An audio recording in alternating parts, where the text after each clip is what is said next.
अब आप बताइए सभापति महोदय, बीवी राम जी नाम बदल दिया आपने। यूपी जैसा बड़ा स्टेट, उसको क्या मिलेगा अब, जहां पर 1000 ग्राम सभाएं अर्बन हो गई हैं। जब 1000 ग्राम सभाएं अर्बन हो गई हैं और 40% व्यय प्रदेश सरकारों पर डाल दिया गया है, ये स्कीम कैसे चलेगी आपकी? मैंने पहले ही कहा था कि एमएसपी की लीगल गारंटी मिलनी चाहिए, और जिस तरीके से किसान आत्महत्या कर रहा है, एनसीआरबी के आंकड़े सरकार के पास होंगे कि किसान कितनी आत्महत्या कर रहा है। जिन्होंने ये कहा कि 2022 तक हम दोगुनी आय कर देंगे, आप बताइए आलू के पैदावार की क्या आय दोगुनी हो गई? धान की पैदावार करने वाले की आय दोगुनी हो गई। आपको गाय से बहुत प्रेम है। हमारे क्षेत्र में खुद एक काऊ मिल्क प्लांट बना, यूपी का पहला काऊ मिल्क प्लांट। आपकी सरकार ने उसको बंद कर दिया। आप कहते गाय की सेवा करो, लेकिन पहला यूपी का काऊ मिल्क प्लांट वो आपसे बंद हो गया।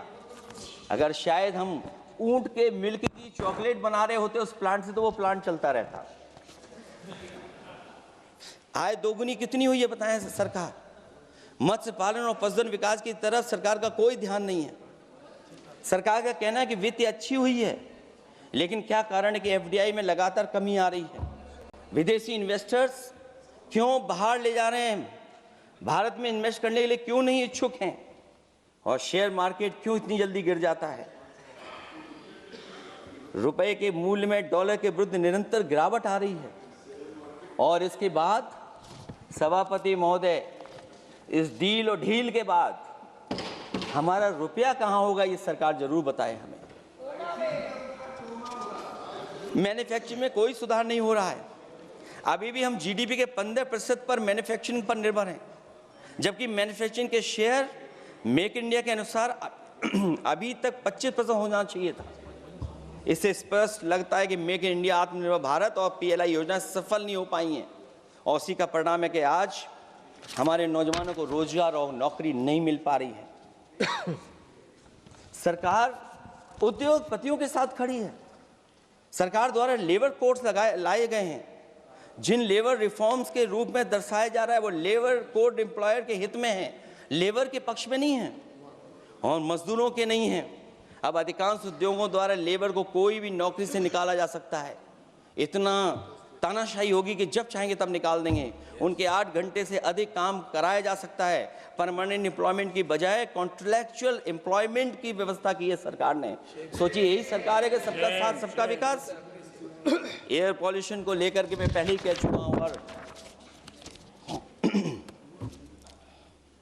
शहरी विकास तो इनका मैंने क्यूटो को मैं देखा है, इसलिए उस क्यूटो के बारे में मैं ज़्यादा नहीं कहना चाहता हूं।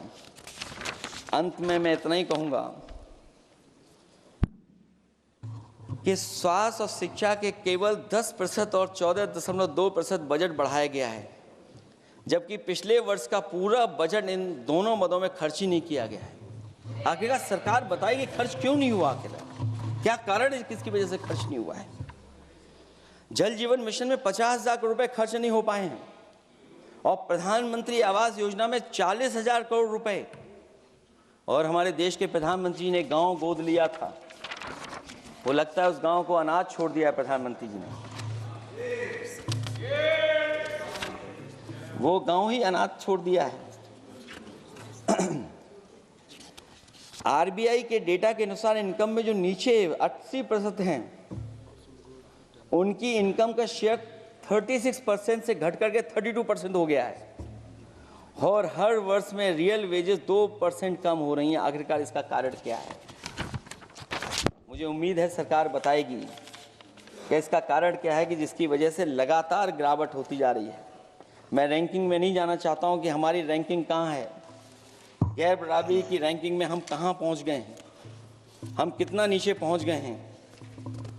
जो तरह तरह की रैंकिंग समय समय पर आती हैं, उन रैंकिंग के बारे में सरकार को ज़रूर पता होगा कि हम एजुकेशन इंडेक्स में कहां हैं दुनिया में, हम हेल्थ इंडेक्स में कहां हैं दुनिया में, और जो एयर क्वालिटी के इंडेक्स है उसमें हम दुनिया में कहां हैं। इसलिए सभापति महोदय, मैं अंत में इतना ही कहना चाहता हूं कि ये बजट दिशाहीन है। 2047 तक विकसित भारत तो नहीं बनेगा, लेकिन हमारे गरीबों के साथ बहुत अन्याय होगा।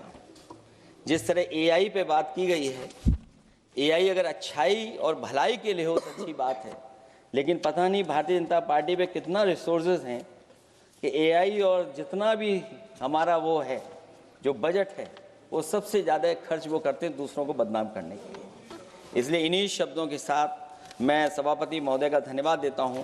मैं उम्मीद करता हूं कि सरकार इस बजट को गरीबों की तरफ मोड़ेगी, पीडीए के लोगों की तरफ मोड़ेगी, जिससे वो भी मुख्य धारा में खड़े हो सकें। बहुत बहुत धन्यवाद।